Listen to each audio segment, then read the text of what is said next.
Simkuring bade nyuhunkeun sajumlah ning info nu sanesna atos tangtos bakal manarik sareng ngahibur kanggo sababaraha menit kaharep.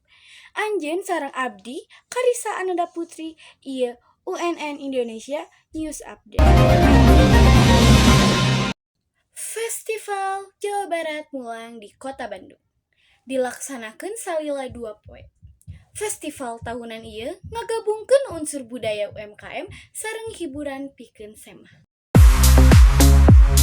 Festival Jawa Barat 2025 dilaksanakeun di Taman Kiara Arta Park Bandung dina poe Saptu jeung Minggu 8 nepi 9 November.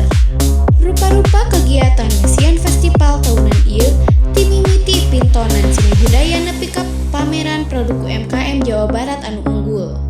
Salah sahiji pintonan seni budaya anu dipidangkeun nyaeta prosesi sareng taun anu ngawengku prosesi hasil tatanen, pintonan tari tradisional jeung musik, serta ritual ketukan beas masal. Aya oge kesenian sejenna di antara pintonan akrobat dina wangun tali anu direntangkeun di antara dua awi. Salian ti seni budaya, Festival Jawa Barat oge ngabrehkeun rupa-rupa produk UMKM saperti Eco-Prints jeung rupa-rupa produk kuliner tradisional jeung modern.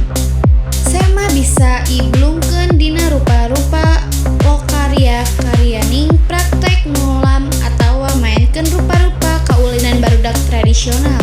Nyangking tema Wanca Waluya, Festival Jawa Barat tahunan ieu miboga tujuan mikeun ngaguarkeun 5 karakter masyarakat Jawa Barat sakaligus ngadorong pertumbuhan ekonomi lokal.